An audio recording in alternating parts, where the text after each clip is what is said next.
Di dalam kitab-kitab yang membicarakan tentang kekhalifahan, sebenarnya sudah diterangkan di sana bahwa syarat itu ada syurutul iniqad, ada syurutul istiqmal. Ya. Syurutul iniqad itu syarat tegaknya, syarat sekedar syarat berdirinya. Maka seorang khalifah syaratnya itu dia adalah seorang muslim, dia berakal, akil, balik dan sebagainya yang umum itu syaratnya untuk seorang khalifah. Tapi kalau syurutul istiqmal, ya syarat kesempurnaannya ya dia mesti punya kekuasaan, punya wilayah, punya tentara, punya segala itu syarat kesempurnaan. Nah, syarat kesempurnaan inilah yang menghalangi orang untuk tidak bisa punya khalifah. Maka selama orang berpaduan pada syarat ini, sampai kapanpun dia tidak akan bisa punya khalifah. Jangankan syarat seorang khalifah, syarat seorang imam sholat saja kalau kita ikuti syarat kesempurnaannya, enggak jadi punya imam sholat kita. Harus hafal Quran, harus fasih, harus dari Quraisy, harus dari mengerti nasir dan masuk, harus satu kampung ini tidak ketemu kita orang begitu, akhirnya tidak jadi sholat Jumat kita. Padahal sebenarnya tinggal dorong saja satu orang ke depan, kamu imam, mau belepotan mau apa, pokoknya kamu sudah yang terbaik yang ada, imam sudah kamu jadi, sudah selesai. Itu syurutul iniqad. Kapan syurutul iniqad itu batal? Syurutul iniqad itu tidak berlaku kalau ada yang lebih baik, yang menyempurnakan syarat yang lebih memenuhi syarat.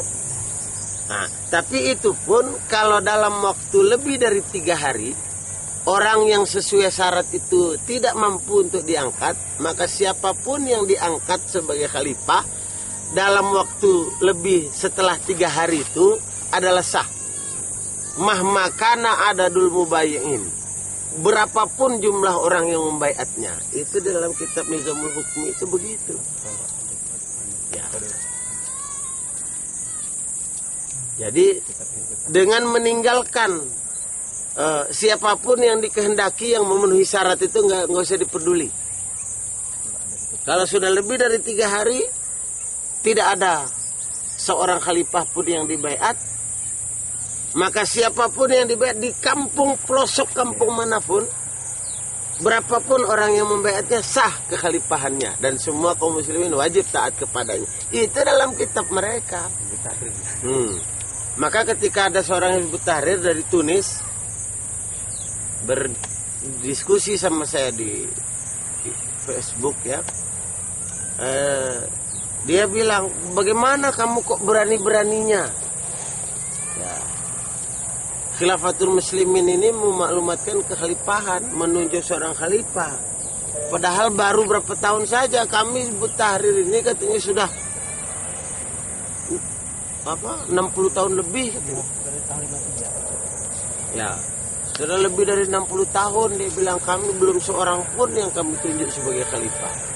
Saya balas, bagaimana saya bilang umat ini akan percaya bahwa kalian jiddi, bersungguh-sungguh mau berjuang menegakkan kekhalifahan. Sudah 60 tahun belum seorang khalifah pun yang kalian baiat. Bagaimana umat percaya bahwa kalian bukan pembohong?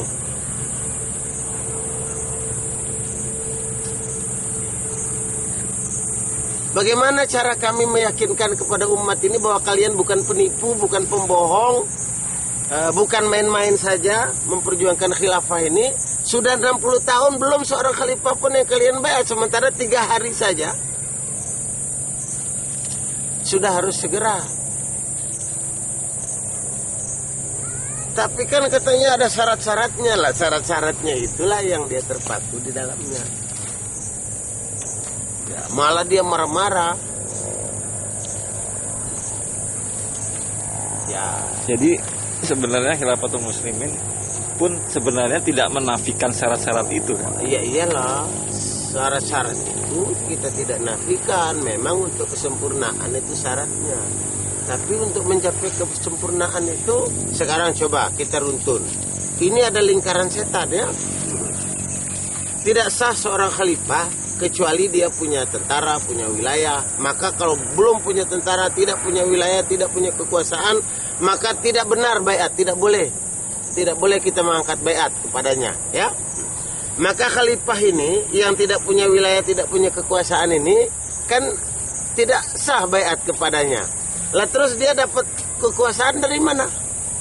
Apa dia rampok dulu sendiri kekuasaan orang, kemudian saya punya kuasa ini, ya baiat sama saya, apa begitu? Terus dia pun kalau merampok kekuasaan orang juga, siapa yang tolong dia? Siapa yang sam'an wa ta'atan sama dia? Kan haram baiatnya ini. Orang yang mau sam'an wa ta'atan ini, saya siap sam'an wa ta'atan, saya berjanji siap sam'an wa ta'atan. Enggak boleh, saya belum punya kekuasaan, belum punya tentara, kamu udah boleh sama taatan. Lah terus sampai kapan dia? Ya. Maka saya katakan faman yurattibu lahu hadhihi syurut hatta yakuna khalifah, hatta yakuna ahlan lil bai'ah. Siapa yang akan menyiapkan baginya semua syarat-syarat ini untuk sempurna sehingga dia ahlan, artinya sehingga dia layak untuk menerima baiat. Yang menyiapkan untuk dia siapa? Sementara orang-orang ini tidak perlu baiat, tidak sah baiatnya kalau belum lengkap syaratnya lah. Apa simsalabim? Woi, sudah dia kira-kira pusing, sudah mulai. Dia bilang anta tajunnuni ya. Kamu mau bikin gila saya ini katanya. Karena tidak bisa berargumen. Tayyib katanya, ifrid anni ubayul khalifah. Baik katanya, taruh saja saya baiat sama khalifah kamu ini katanya. Apakah khalifahmu ini bisa memberikan al-aman kepada saya? Perlindungan. Memberikan perlindungan, apa bisa? Saya bilang, dulu sahabat Rasulullah itu berbaiat, menyatakan baiat kepada Rasulullah, itu siap mengorbankan seluruh harta benda dan bahkan nyawanya sekalian untuk membela Rasulullah, bukan untuk cari keamanan dari Rasulullah. Kami ini berbaiat kepada khalifah itu bukan supaya dapat keamanan, bukan supaya enak, enggak. Kami mau berjuang, berkorban untuk kekhalifahan ini sampai tegak, bukan untuk cari selamat baiat itu. Kalau kamu hanya mau berbaiat kalau khalifahnya bisa mendatangkan keamanan, ya tunggulah kami ini. Saya bilang nanti kita datangkan keamanan, tinggal panggil, sini kamu aman, tinggal baiat, selesai. Itu mah jangankan orang Islam, orang kafir juga mau. Nggak perlu ngajak-ngajak orang Islam kalau begitu. Orang kafir diajak, kamu tunduk di bawah khilafah, aman kamu, kita punya tentara, punya kekuasaan, punya wilayah, punya segala macam, ayo tunduk ya. Iya pasti dia bilang. Tidak perlu orang Islam. Lah orang Islam ini diajak untuk berjuang. Iya berjuang, bukan diajak untuk aman. Kita ini baiat ini kepingin surga, bukan kepingin selamat dunia. Nah itulah bedanya.